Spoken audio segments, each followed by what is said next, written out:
The following is a presentation of the Eagles Sports Network. Alongside Carson-Newman baseball coach Tom Griffin, I'm Michael Watchering, and this is CNEagles.com. The Eagles get set for a 3-game series against Winston-Salem State. It's senior weekend and parent weekend, and Coach, first let's hit on those seniors. A really impressive group of seniors that having a good season. All of them play big roles in this team. What do you have to say about this senior class as a whole? The senior class, you know them pretty well too, Michael. I think first and foremost, the character of these guys on and off the field is, I think, which is so impressive. On the field, given, but more importantly, you hope they develop as people. You hope that in the classroom they're doing what they're doing, and I think they've been a great example for our younger players, and I think they have followed a great lead of past players as far as their character, how they handle themselves on and off the field, how they treat people, how they serve people, their discipline, everything they've shown. We definitely feel like they're prepared leaving Carson-Newman University to do whatever they're doing in their next step.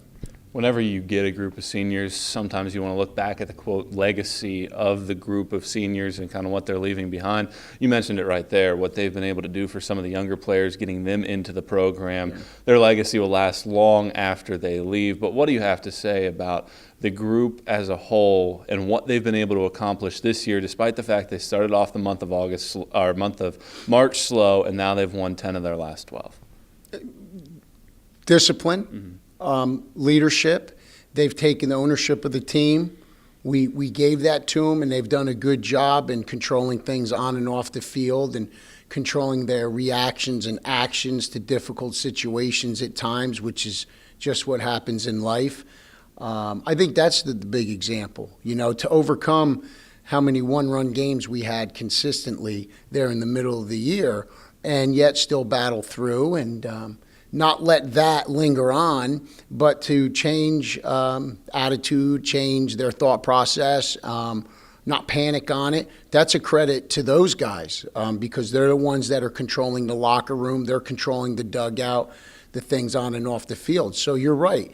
It does say a lot about their leadership and their character, and those are great lessons I think they have learned that'll carry them, as you know, the rest of their life. I think we spoke about it last week, the fact that, or maybe it was 2 weeks ago after one of the losses where you told me that it was on the players now. You can only do so much after a one-run loss, that it's on the players now. How much confidence do you have in this senior group, knowing that there's only 3 weekends left before the conference tournament, knowing that they're going to be able to lead the rest of the team potentially into the conference tournament and then hopefully on to bigger things?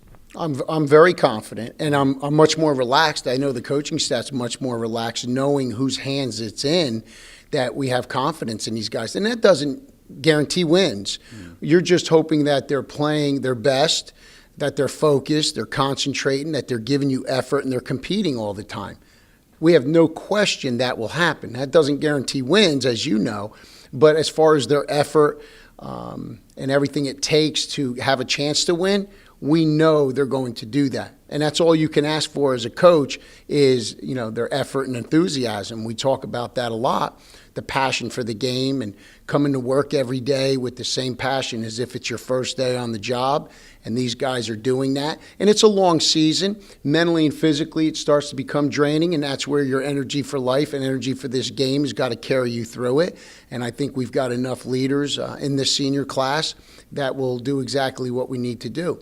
They've taught us a lot. You know, as coaches, you need to learn things from players. And they've helped me learn a lot about myself as a coach. I'm constantly learning as a coach and how to handle situations and personnel.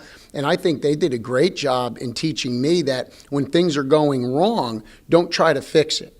You know, as a coach, you're wanting to fix things when they're going wrong because it's like a dad. You want to take care of the problem. You want to, when they fall down, pick them up and wipe off the scrape and put a Band-Aid on it. And they basically said, listen, we got this.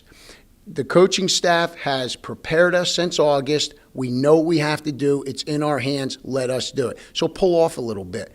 And that's hard to hear as a coach because you're wanting to do more when things are going wrong instead of less because you're thinking, well, wait a minute, I got to do more. We're struggling.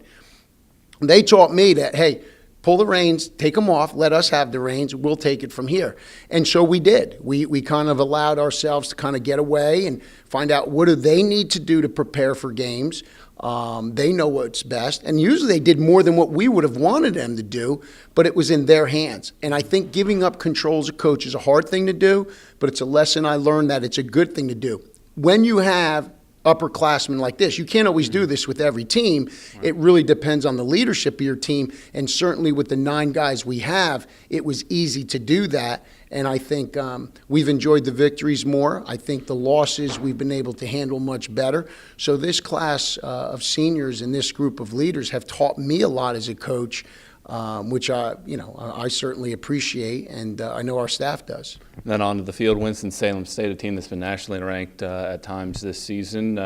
What do you expect from this team? And then what do you expect from your team in a non-conference weekend? I don't want to say that it's less important than a conference meeting, but it's kind of an opportunity to kind of mentally refresh yourselves against a team that you have never seen before. Right. They've predominantly, Kevin's done a great job over there in being a regionally ranked team and being very competitive. And he plays a lot of different opponents. So it's a very good club. The mentality, that's a good question on that, Michael, because I think there's a natural tendency to kind of let the shoulders down and relax a little bit because there isn't that win at all cost right now. So you're right. We've got to make sure that we're still attacking and doing the same things we did Tuesday and Wednesday of this week, just like we're going to do on Friday. Again, it's one pitch at a time, staying focused, staying in that moment and not changing that. And I think this group will do that. I really do, because I think we've been doing that the last 2.5 weeks, and you've seen that as well. Don't treat any game bigger than anything else. Treat them all the same. Attack them just like we talk about. Just take care of one pitch at a time. Thanks for your time, Coach. Best of luck this weekend. Thank you, Michael. Appreciate you. All 3 games will be broadcast in HD on CNEagles.com/live. For head coach Tom Griffin, I'm Michael Watchering, and this is CNEagles.com.